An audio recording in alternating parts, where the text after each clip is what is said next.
अस्सलामुअलैकुम। मेरी ज़बान में इतनी मिठास नहीं होती अगर मेरी ज़बान उर्दू नहीं होती।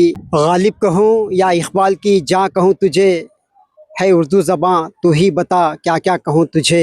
आइए आज मैं उर्दू ज़बान को लेकर, उसकी बक़ा को लेकर जो है, आज हमारे नूरजहाँ कच्ची मैडम हमारे साथ मौजूद हैं।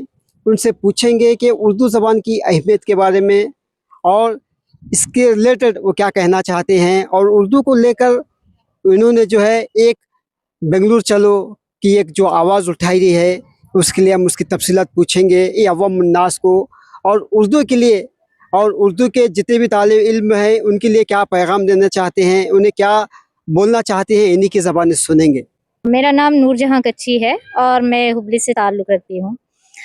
दरअसल इस साल जो कर्नाटका गवर्नमेंट से टीचर्स का कॉल फॉर्म हुआ है, उसमें जो सीईटी का पेपर होता है वो हमेशा से उर्दू ज़बान में होता था उर्दू मीडियम वालों के लिए, लेकिन इस दफ़ा जो है कन्नड़ा और अंग्रेज़ी में लिया जा रहा है।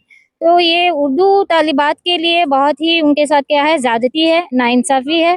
तो हम चाहते हैं कि गवर्नमेंट की तरफ से उर्दू तालिबात का भी क्या है ध्यान रखें, और जो पेपर अंग्रेज़ी और कन्नड़ा ज़बान में जो देने के लिए कहा गया है, लिखने के लिए कहा गया है, वो उर्दू ज़बान में हो तो बेहतर हो।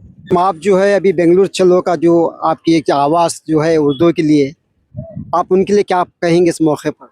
यही हमारा बेंगलुरु चलो का मकसद ही यही है कि जो नोटिफिकेशन निकली है 29 के अंदर हमारे जो भी प्रॉब्लम्स है हम वो बता सकते हैं। तो इसलिए हमने एक मुहिम शुरू की है। ये पूरे कर्नाटक के जितने भी तलबा व तालिबात हैं, कैंडिडेट्स हैं, ये सभी जो है 24 जुलाई 2026 को बैंगलोर पहुंच रहे हैं।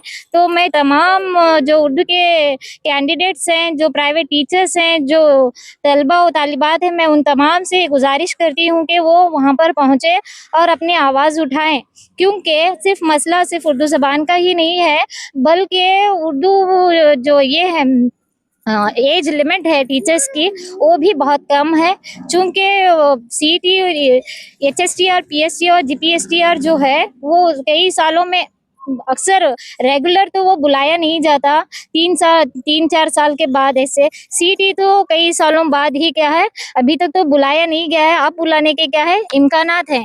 लेकिन ये नोटिफिकेशन में जो दिया गया है वो उर्दू ज़बान के ताल्लुक से है और एज लिमिट के ताल्लुक से है। और जो पीई टीचर जो है वो जो है उर्दू ज़बान, उर्दू मीडियम के जो तालिबात हैं, वो अगर उनका कन्नड़ा मीडियम थर्ड लैंग्वेज है तो उनको परमिशन नहीं मिली है। तो पीई टीचर के लिए भी क्या है, हम ये आवाज़ उठाना चाहते हैं कि जो पीई टीचर का जो थर्ड लैंग्वेज जिनका कन्नड़ा है, उनको भी एग्ज़ाम में क्या है, एग्ज़ाम अटेंड करने की परमिशन उनको भी दी जाए। तो इन सब मुद्दों के ताल्लुक से बात करने के लिए हम तमाम जो है 24 जुलाई को बैंगलोर पहुंच रहे हैं। तो मेरी तमाम से गुजारिश है कि आप लोग भी वहां पर पहुंचे और अपनी आवाज़ उठाएं। खास करके मैं हुबली और धारवाड़ ज़िले के लोगों से, जो धारवाड़ में तलबा व तालिबात हैं, कैंडिडेट्स हैं, उनसे दरख्वास्त करती हूँ, क्योंकि हमने एक बाकायदा ग्रुप बनाया है जिसमें तमाम अज़ला के कैंडिडेट्स जमा हो गए हैं। और हुबली और धारवाड़ के जो तलबा व तालिबात हैं वो ना के बराबर हैं। तो जाग जाएं, तमाम मुसलमानों का ये फ़र्ज़ है कि हम अपनी उर्दू ज़बान की बका के लिए हमें अगर कुछ करना है तो ज़रूर करना चाहिए। अगर कुछ आज नहीं करेंगे तो यकीनन कल करने के लिए कुछ नहीं रहेगा। उर्दू है जिसका नाम, हमें जानते हैं दाग, सारे जहां में धूम हमारी ज़बान की। शुक्रिया।